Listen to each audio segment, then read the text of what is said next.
fake teachers and fake assets. He's also talking about the crash that's up and coming and what's going to happen to all of us if we're not aware of what's going to happen.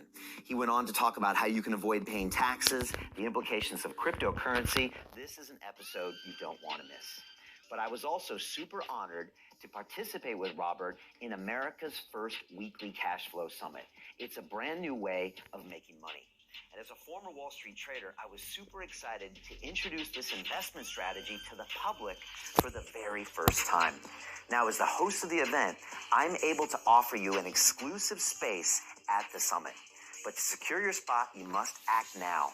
So click on the link below or go to londonreal.tv/cashflow and secure your spot. And I look forward to seeing you at the summit. Now, I give you Robert Kiyosaki. This is London Real. I am Brian Rose. My guest today is Robert Kiyosaki, the entrepreneur, educator, and investor, best known as the author of Rich Dad, Poor Dad, the #1 personal finance book of all time. You have become a passionate and outspoken advocate for financial education by challenging the way tens of millions of people around the world think about money.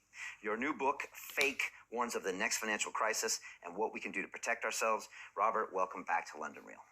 Well, Brad, I'm honored and I'm really glad I see your office because this is amazing. You like it here? I like it. It fits my, it's so eclectic. It's great. Thank you so much. Last time we spoke, I came out to Arizona. Right. We sat down and had an amazing conversation about a lot of different things, and it really blew up. I think over 10 million people ended up watching that, Robert. So there's some vibe. I don't know if it's the two of us or people really getting into your heart and your mind that people really tune into. And it's people of all ages. So I'm super excited to sit down here with you. Tell me about London. What's your relationship like with this city? Do you like it here? It's not sunny like Arizona. What do you think? Well, I love London just for the history of it. It's a seafaring nation. And the school I went to was U.S. Merchant Marine Academy at Kings Point, New York. And we learned how to sail ships and navigate the seas. So, the sun never sets on the British Empire. Right. And so that's my association. Plus, I played rugby. And I remember coming to Twickenham for the Rugby World Cup. I think it was in 27, 8, whatever it was. And it was like, my God, I'm here to play, I'm here for rugby because rugby started here in London, in England. Yeah. So I had a lot of fond memories. Not a good memory, but my first wife was English It only lasted 9 months. It wasn't her fault, it was my fault. She should never have married a rugby player. And I came back several times to play rugby here.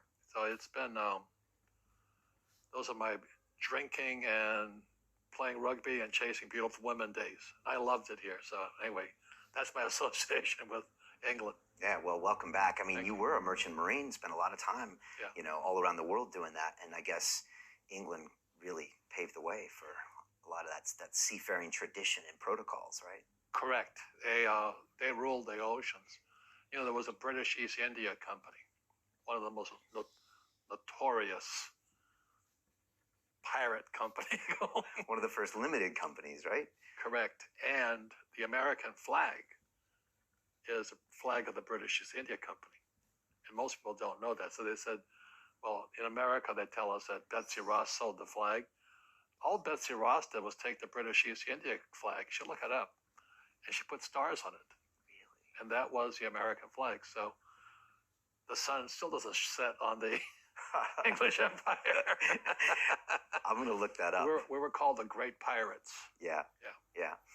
I'm really curious about you, Robert, because when I saw you in Arizona, I saw how you're living out there, Rich Dad headquarters. We spent time with Jim Rickards, and it was just an amazing time. But I noticed that you don't have to travel the world and do all this teaching.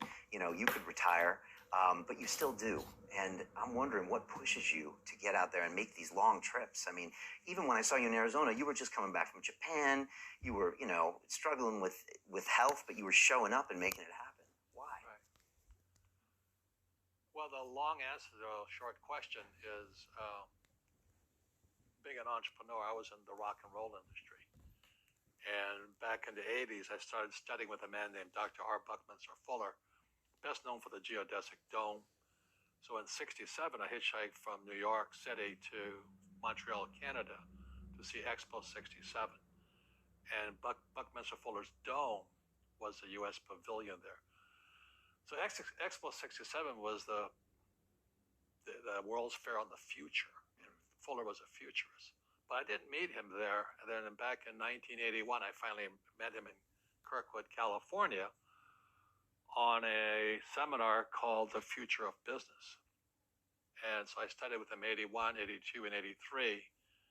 And I was a hardcore make money entrepreneur. And one day Fuller asked me, he says, "What's your life's purpose?" And I said, "Make money." And how did I know that was the wrong answer? And he scolded me, because here I'm in rock and roll and sex, drugs, rock and roll. I don't do drugs, but I was trying for the rest.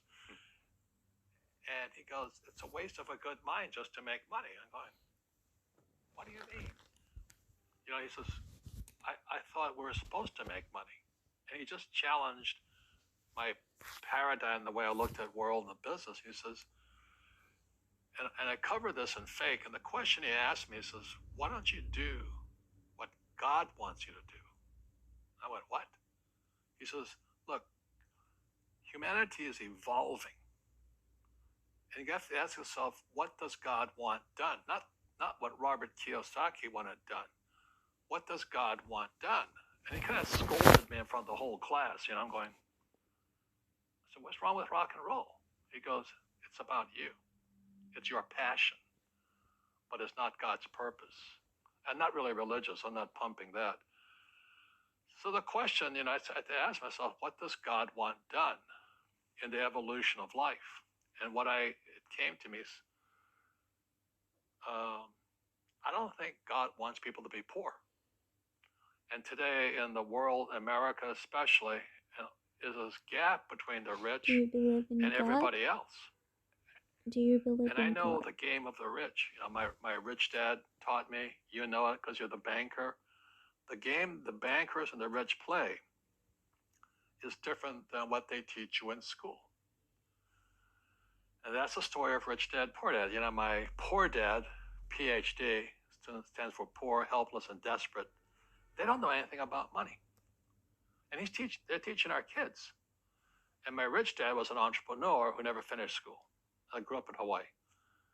So all of the pieces of the puzzle, when Fuller scolded me back in '83, the pieces of the puzzle and my life started to come together. And I understood what he was saying then. He says, well, maybe we should stop ripping people off. It might be a good thing. And, a question I ask all over the world, what does school teach you about money? And the answer is nothing. And that's not a mistake. That's not an accident. I knew that. Most people know that. But the way to keep the poor and middle class working hard is never teach them what the rich know. So if you read Rich Dad, Poor Dad, which came out in 1997, it's what the rich teach their kids about money, the poor and middle class do not. And so, I had already retired. I made enough money at 47, so I didn't have to work again for the rest of my life. And I said, now what do I do with the rest of my life? And so that's when I came out with Rich Dad, Poor Dad, the cash flow game, because poverty hurts. I don't like it. And I don't like that our academic system's so corrupt. We know the banking system's corrupt. We know politics is corrupt. But academics is just as corrupt. So I just said, well, if exactly as Fuller said, what does God want done? Not what I want done. Martin Luther King said it another way. King says, I just want to do God's will. So that's what I cover in Fake. What does God want done? You're giving me weird flashbacks here, Robert, because for 20 years of my life, I was in banking, trying to do what was good for Brian. Right. But honestly, the last 8 years has been London Real, and this is definitely what God wants done. Yeah. And it's a complete education. Yeah. But you'll never get those on CNBC. Right, because it doesn't play in with the whole structure that you talk about with Wall Street, right? And the fact that it's corrupted our academic institution, that kind of makes you mad, doesn't it? One thing if it's the banking and the politics, but this is where we send our children, and we trust them to do the right things for them, and yet they're being not taught something so fundamental. Like you asked your dad when you were a kid, Dad, you asked your teacher, when are you going to teach us about money? And it was just Never. Never. And they never will. So anyway, so that's why I keep going. That's why I appreciate, your support of my work and time and all this, because somebody, without guys like you, nobody'd hear about me. I was on CNN calling the crash of 2008. I said, Lehman's going down. You can check it out. I said to Wolf Blitzer, Lehman's going down. And he goes, oh, and he got kind of flustered because they're not allowed to say stuff like that. Right. And we had Jean Chatzky, who represents Wall Street, the mutual funds and 401k guys. She goes, so they don't want what we know out there. So that's why fake is fake money, fake teachers, fake assets. And the asset part, where that comes from. It's the City of London, Wall Street, the derivatives markets, LTCM, long-term capital management records. And all of us that know are kind of getting out. That's why I love Jim Rickards. I had dinner with him the other night. That's why we're talking. This is what's really going on. But our school system will never tell us that because they're part of the process. Fake money, fake teachers, fake assets. They're all one scenario. And that's what Bucky Fuller's kind of inspired me to do back in '83. He says, you know something. What do you know? Share it. What does God want done? Or as Martin Luther King says, I just want to do God's will. So what drives me on in my health is not the best, but the will, the spirit keeps me on. And you still publishing books. You got another one on the way. You're going from here to Poland to Romania to South Africa to Japan to. It's a powerful pace. I want to get into what we talk about in fake. Yeah, but CNN never invited me back after that Right. either. And I can imagine. I mean, I was telling you earlier when I was in banking Yeah. in London, Lehman was one of my clients. Right. So there were 5 traders over there that I got to know really well over Right. 5 years personally. And to suggest that Lehman would have gone bankrupt even 6 months earlier, it's sacrosanct. Yeah. Not to mention from a network that probably gets a lot of advertising dollars Yes. from blah, blah, blah. Yes. And then I watched it happen on a Sunday night. I was telling you, I got a call at home from one of the traders said, are you coming into work? I said, it's Sunday night. I'm not. And he said, we're melting down now. We Yep. need you in because we have to undo all of our transactions now. And they walked out with cardboard boxes. Right. And that's because Lehman didn't play ball with them on LTCM, the Russian ruble deal. Right. And we're going to get into this. So they banged Lehman because, hey, you broke the boys club code. It's a Right. nasty business. Yeah, and you talk about that, the fake Yeah. assets, and I want fake money. I wanted to preface this whole interesting thing by a quote that you've said once, and you said, the primary difference between a rich person and a poor person is how they manage fear. And when most people hear that, they would probably say, well, that's something completely different than money, Robert. That doesn't have anything to do, Right. with money. You have a lot of strong statements where you say things like that. How do people normally react? Well, when I talk to most people, I said, look, first of all, let's go back to what is financial education? It's not get a job, work hard, save money, and invest in a well-diversified portfolio of stocks, bonds, mutual funds, and ETFs. That's not it. Money is, the financial industry is 2 things, debt and taxes. Debt and taxes. And that's where fake starts. 1971, Nixon took the dollar off the gold standard, and the US dollar became debt. And we still tell kids to go to school, get a job, work hard, save money, and get out of debt. Now, who tells them to do that? That's the most ridiculous thing there is. The book starts and it says, lie number 1, saving money will make you rich. Yeah, it never will. You know that. We're all taught that as kids. Yeah, because they can print it. Why would you save it and why would you work for it if they can print it faster than you can work for it? And number 2 is they keep dropping the interest rates on it. Japan still has zero interest rate policy. And the Japanese are the biggest savers in the world. And I'm Japanese, I'm 4th generation. They're not too bright. Right. Why do you keep saving when they're printing it? You know, and when I'm in Japan, that's what I mean by fear. They're so afraid because the Japanese, they're very good culture, but they do as they're told. Right. It's very conformist. Very conformist. Very conformist. So they just do as they're told, and then they just save money. And their government, this guy Abenomics, is just printing trillions of it and buying ETFs with it, and they don't know what to do. And they've been doing this for 20 because years. they're afraid. They're afraid. Okay. They're afraid they might make a mistake. They're good little students in school. Go to school, get a job, don't make mistakes. Right. And that's what school conditions people to do, Correct. is to not get mistakes. Correct. Get an A on the test, show up and do your homework. But to be a great entrepreneur, an investor, and a great rich person, you have to engineer mistakes into your life. Well, I write about it in Fake, you know. I mean, the way I learned to be I flew for them. I stopped sailing for Standard Oil of California as a third mate for them. And I went to fly for the U.S. Marine Corps in Vietnam. And the military education is different than academic education. We're taught to make mistakes. You know, so every day I'd fly and we had to kill the engine on our aircraft and crash. It's called auto rotation. I used to fly R-22s, and it's the scariest thing you've ever done. But every aircraft we did, I was cross-trained in all the aircraft. We always practice crashing. Because one day, as you know, you will crash. And you did crash. And I did crash 3 times. But if I didn't practice that, I'd be dead. So what happens to the average person in a financial crash, they don't know what to do. And right now, as you know, for the middle class of the world, we're in a crash. You know, the purchasing power of the yen, the euro, the rupiah, all going down. And people are working harder and harder and harder. And the central banks of the world are printing more money. Interest rates, you know, Trump just told the Fed, don't you raise those interest rates. Well, that screws all the savers. Right. And everyone hears the economy's doing great and the stock market's up, but the middle class and the poor are having a harder time. Correct. Right. And that's why I write and I speak. And so if someone's listening to us that's stuck in that poor middle class trap and they hear it's their fear that ultimately is keeping them from that, that's a hard thing to hear, Robert. But you're going to give them the information about what they can do if they can get out of that fear.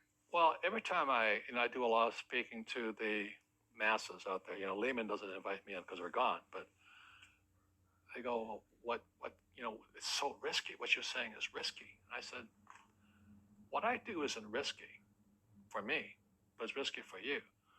And when somebody says, what is risk? You have to look in the mirror. Do you know what I mean? For me to fly in Vietnam, that was high risk. But the higher the risk, the more you have to study.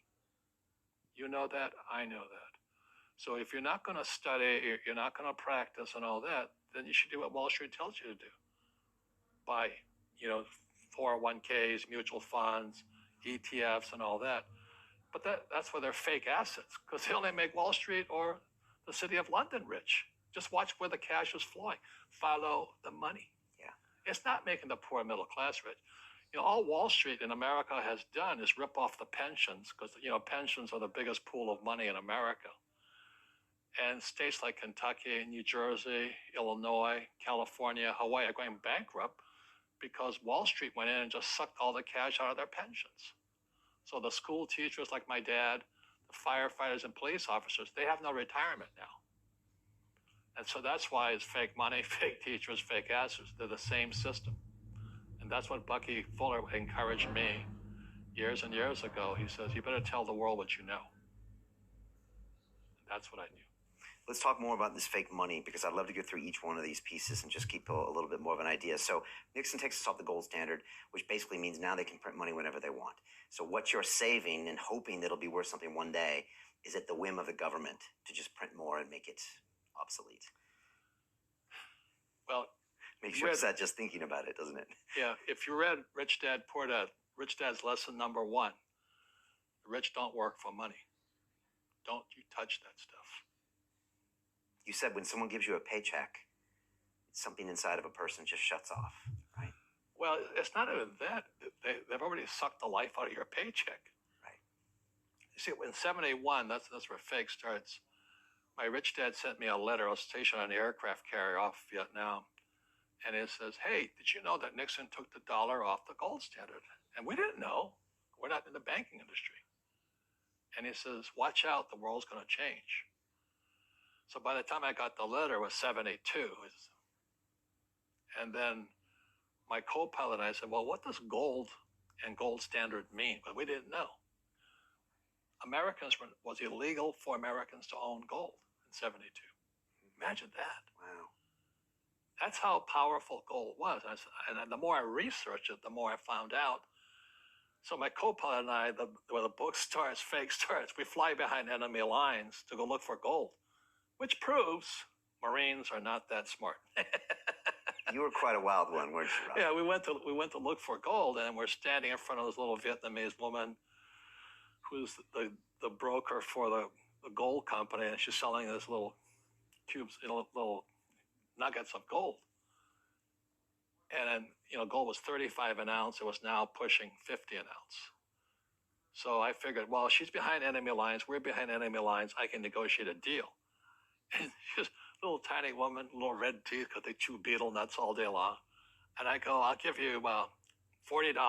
She goes, so what's she laughing about? We're behind enemy lines. I got US dollars. She goes, and then I realized she knew more about money than I did. I don't think she went to Harvard. Do you know what I mean? She knew that this was worthless. The gold was worth more than my dollars. And that's where the fake money comes from. And then I got curious. Okay. So even she knew, with very little education behind enemy lines, that the gold was a real asset. It's called spot, right? Right, spot price. Yeah. As they know. All over the world, guess what? Same price, right? Yeah, it's the same price. Behind enemy lines, same price. And I'm going, so why did they take dollar off the gold standard? And what does this mean? What don't we know? And it followed with my rich dad. The pieces of the puzzle kept falling into place. So what that meant was in 781, they could print as much money as they wanted. So as the economy of the United States worsened, the deficit, trade deficit was going up, they could print and print and print and print. So that's why when you read fake, it says, the people that are being screwed today are the poor and middle class because they work for money. The banker friends, they're not working for money. They have money working for them. Yep. Right. Very big difference in mentality here. So we have, in America today, we have, even Ray Dalio of Bridgewater, one of the biggest hedge fund guys in America. He's saying this gap between the rich and everybody else is too wide. Well, you could have seen that back in 1972. Because the moment you corrupt money, the very thing that everybody works for, saves, counts on, they were screwed anyway. And our school systems, fake money, fake teachers, fake assets, part of that same system. Government, education, Wall Street, or City of London. And how does the fake teachers coming in from there, they reinforce those same ideas? They teach us to be employees, right? To not make mistakes. Go to school, right? Get a job. And it's very subtle, right? Yep. They don't say, I'm going to train you to be a worker bee the rest of your life, but they educate you in a way where that's what you come out. Right. And in Paris today, they have the yellow jackets. Yeah, the protesters. What's going on in America today are red for ed. All these school teachers are putting on red T-shirts because they know they're being screwed. They're protesting and all this. Their pension plans have been sucked dry by Wall Street. And what do? They put hedge fund managers in to manage the pensions. You got to be kidding me. You put a hedge fund guy in to manage the biggest pot of money called the school teachers, firefighters, and police officers' pensions? They just sucked all the cash out of it. And the teachers are going, what happened to us? But because they don't know anything, it's red for ed. They're out there protesting in mass all over the United States. But you don't hear about it. They talk about the yellow jackets. They don't talk about red for ed. So this whole thing is coming apart right now. And it goes back to the question I have always asked, why doesn't our school teach us about money? Because Wall Street won't let them. That's simple. That's simple. Now, you got a different education about money with your rich dad. Correct. And I reread that book when I went out to see you in Arizona. And what really hit me was the hard lessons he made you learn Yeah. when you went to go work for him.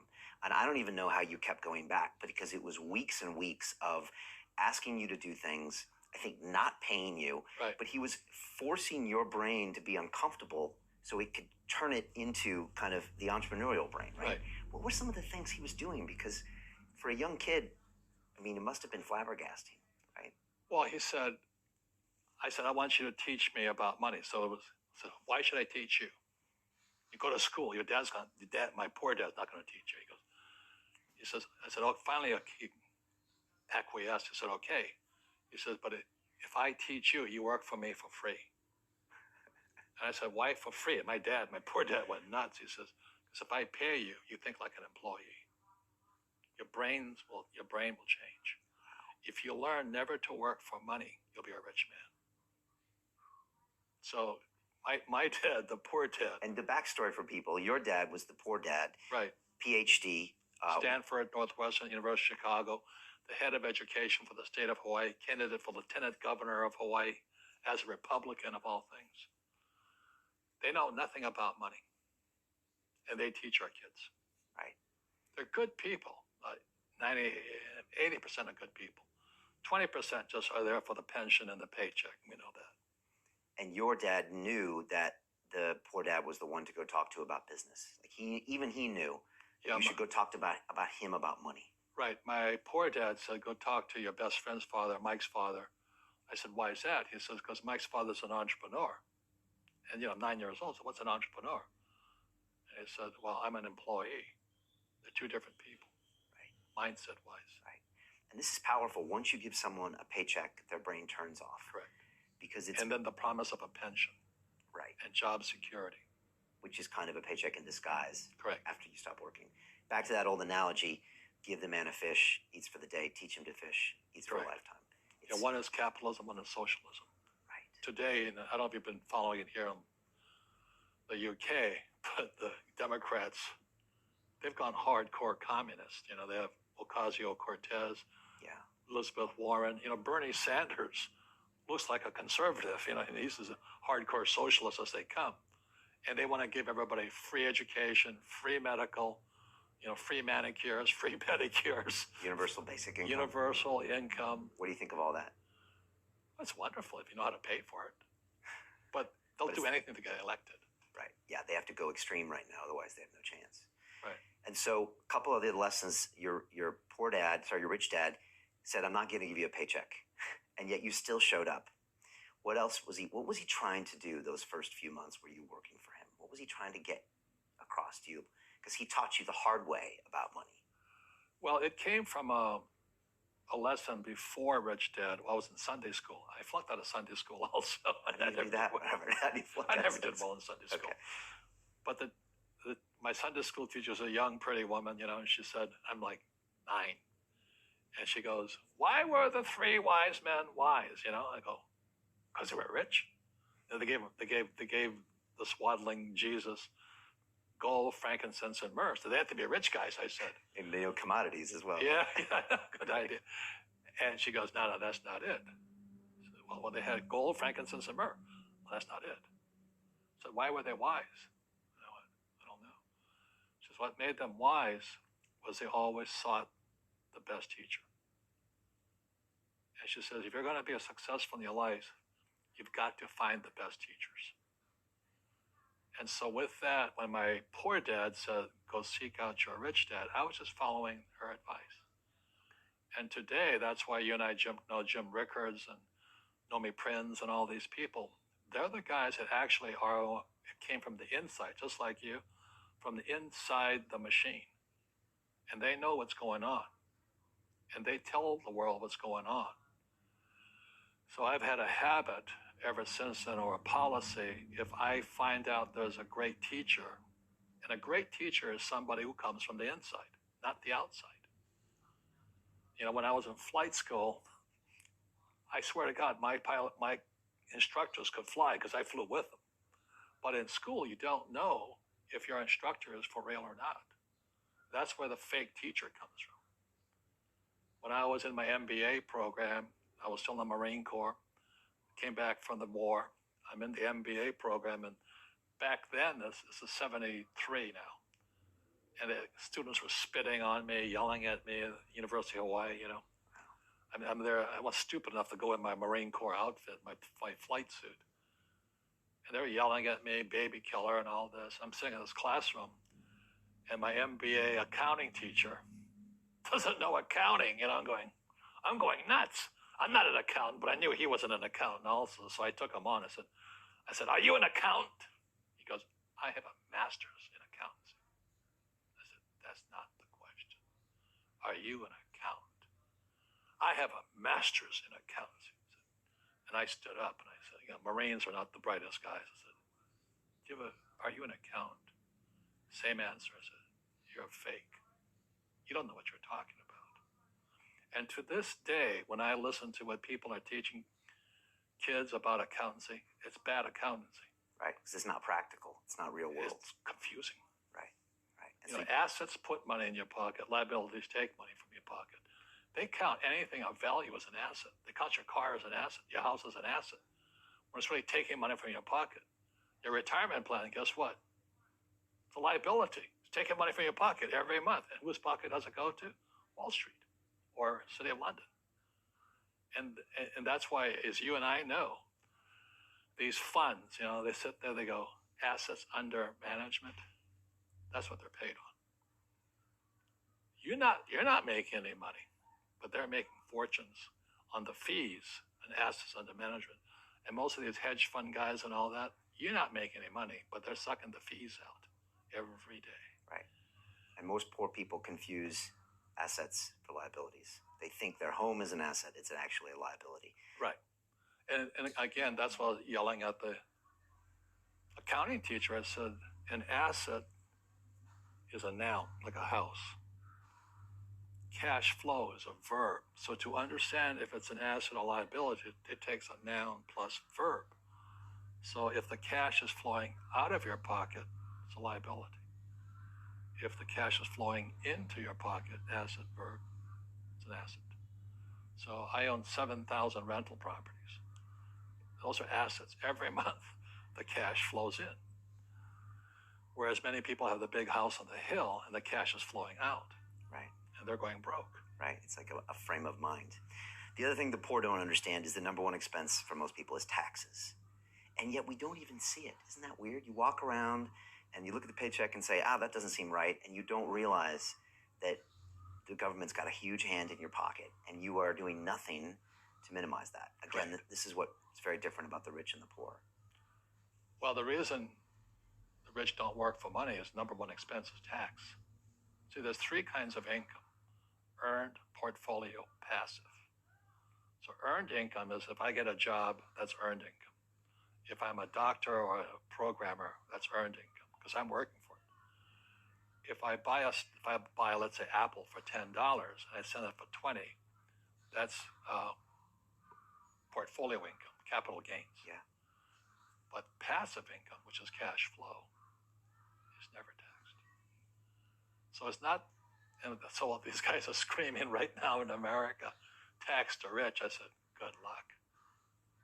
Because most of the guys complaining, they don't know there's three kinds of income. And the rich don't have jobs anyway. They have assets. And so the average schmo out there, poor guy, sent the kid to school. They don't learn this.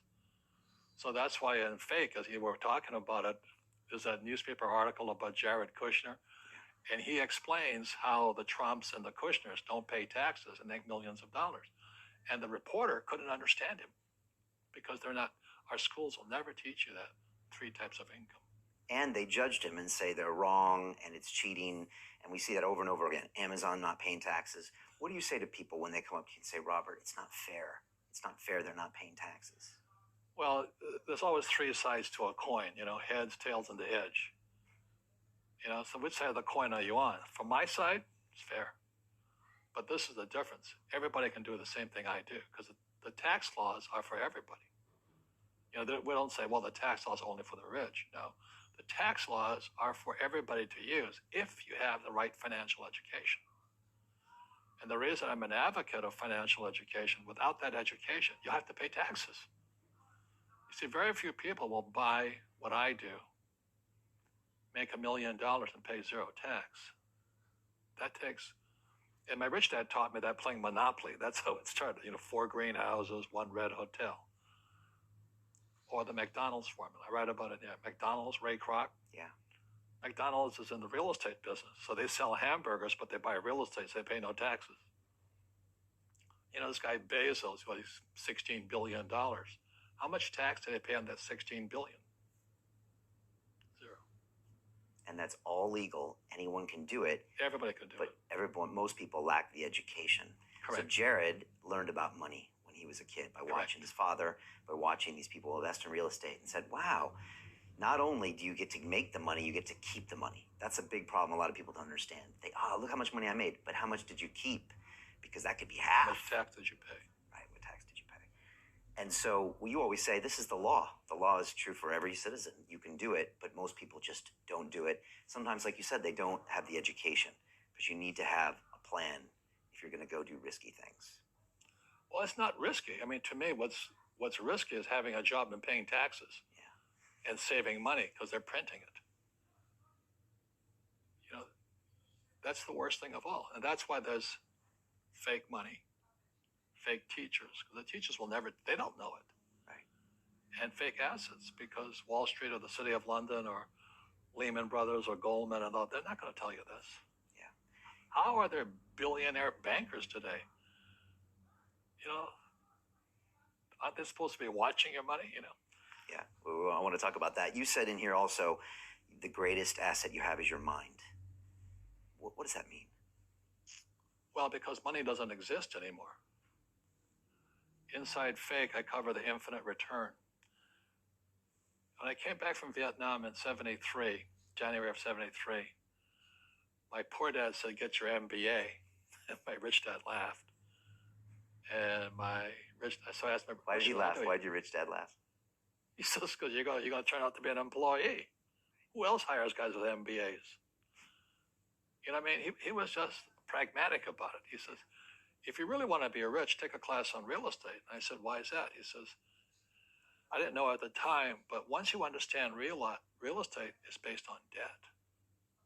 And he says, you will learn how to use debt as money, because that's what happened in '71. The US dollar became debt.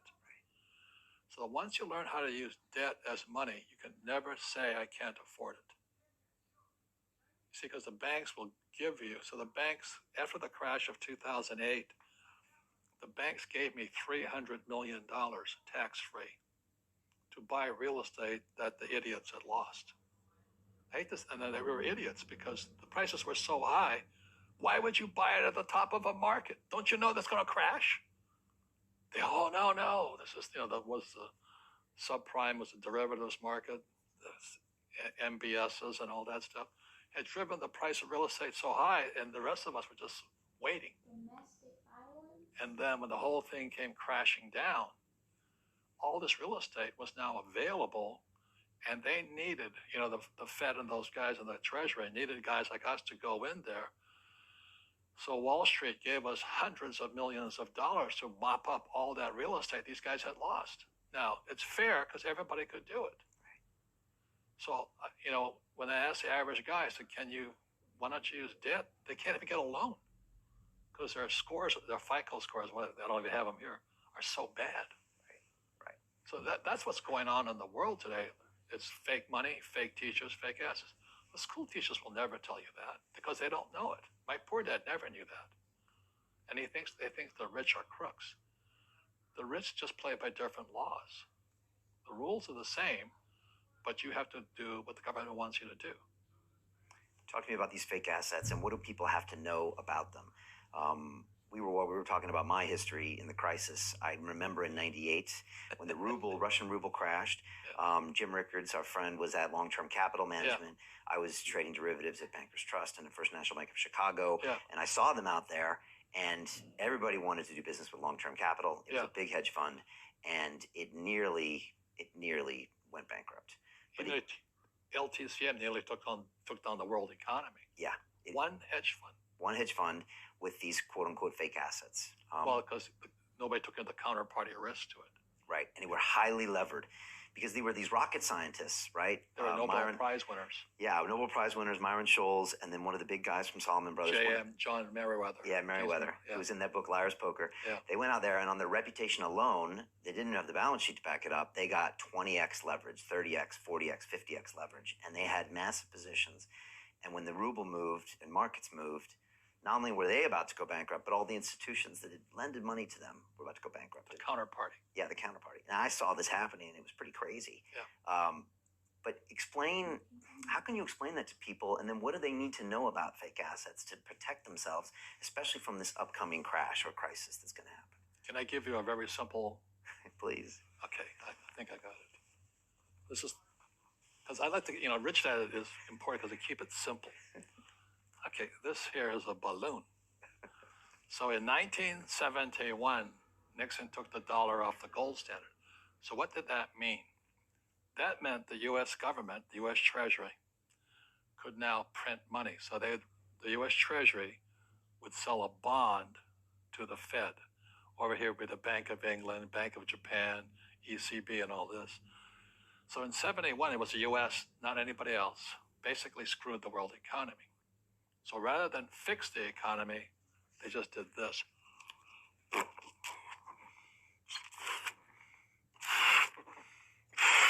So things were fine. They fixed the economy. Inflation went through the roof. There's a dollar sign on it. And like this. They're pumping money into the system.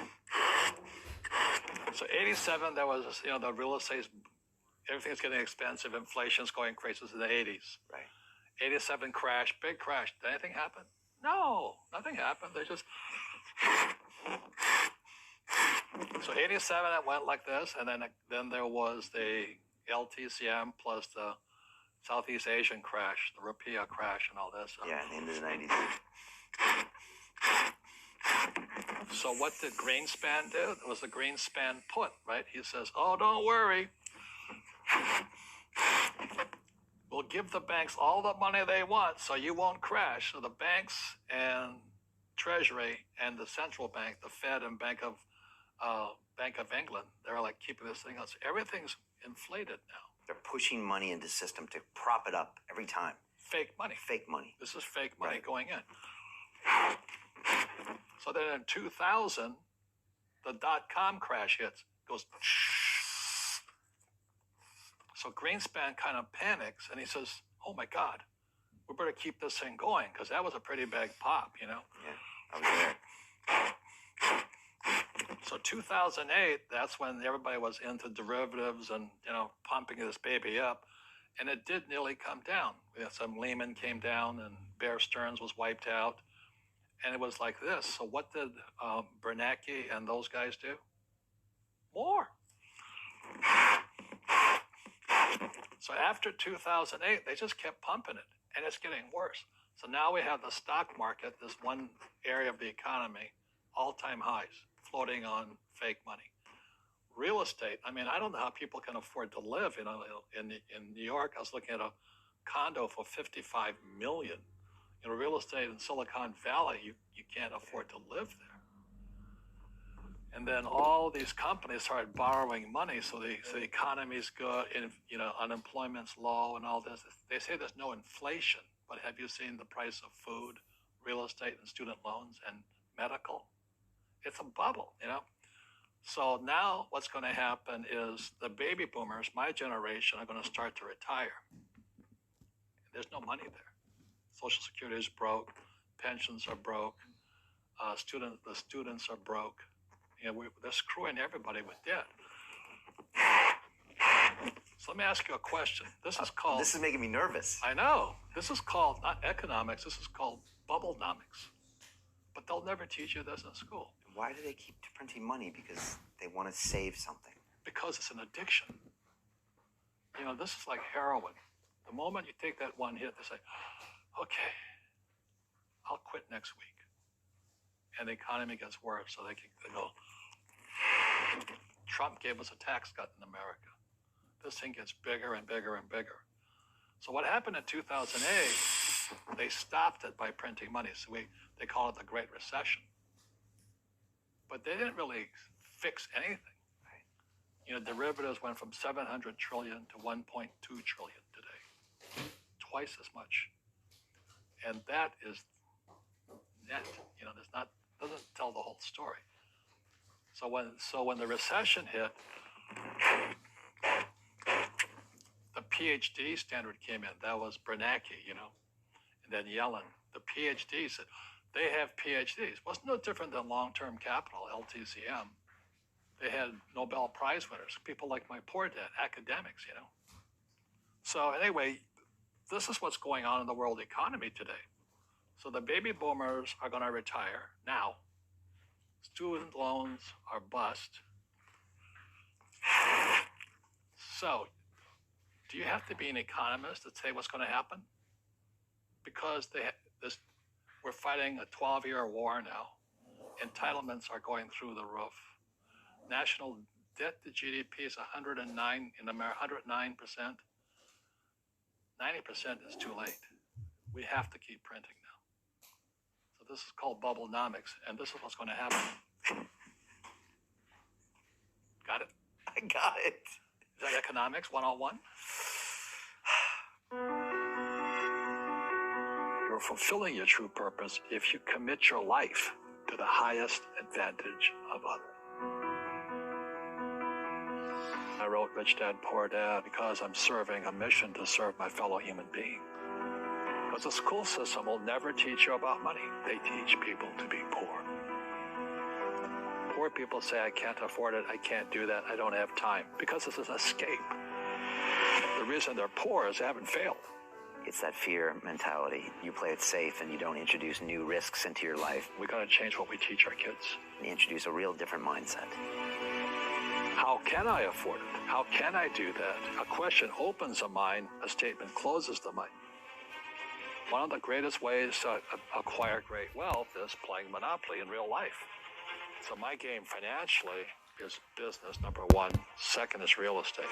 And that's why I pay no taxes. My success comes from spirituality, not finance. Every time I failed, it was like, okay, what have I learned? I grow from it. But we have a mission to do. You do not belong to you. You belong to the universe. What does God want done that I might be able to lend a hand at doing? I don't think God likes people being poor.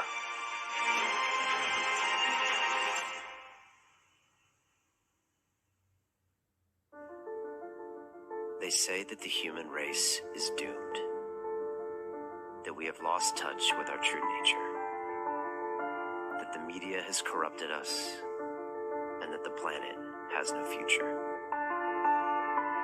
I disagree. I believe that humanity is full of hope, and that our salvation lies within each one of us. My name is Brian Rose, and my job is to listen, the oldest method of learning known to man. Each week I seek out individuals that are changing the world, people who are living and thinking in a different way. Their stories will challenge your beliefs, make you question your choices, and perhaps inspire you to change. I never planned on doing any of this, but now I can't stop. Join me on this mission and make humanity something we can all be proud of. This is London Real. I am Brian Rose. My guest today is Robert Kiyosaki, the entrepreneur, educator, and investor, best known as the author of Rich Dad, Poor Dad, the #1 personal finance book of all time. You've challenged and changed the way tens of millions of people around the world think about money, and you become a passionate and outspoken advocate for financial education. I'm here on location with you in Scottsdale, Arizona. Robert, welcome back to London Real. Well, thank you. I enjoyed our last interview. Yeah, it was fantastic. It's been a great day here, and yesterday as well, spending time with you. Yesterday was one of the highlights of my life, so it was fantastic. Well, it was you and me and Jim Rickards. And why was that the highlight of your life? What was happening that day that made you feel that way? Well, you ever seen a kid, like they're playing football or baseball, whatever the sport is, and they go onto the field and they meet their hero, they'd be like meeting David Beckham or, somebody like that. Well, to me, Jim Rickards and Naomi Prince and a lot of the people I run around with now were my heroes. I mean, they were the guys on the field. And I said, you know, God, they're so smart. They're insiders into this world. And so to actually be sitting next to Jim and working on projects together, and I'm going, why am I here? So that would be like, you know, David Beckham and I playing soccer together. I mean, it's not supposed to be possible, you know. So hanging out with Jim Rickards and Nomi and you, and it's like it's not supposed to be. It's impossible. But dreams do come true. Because you always thought you were the outsider, and now you're hanging out with the quote-unquote insiders, and Correct. you're agreeing on everything with them.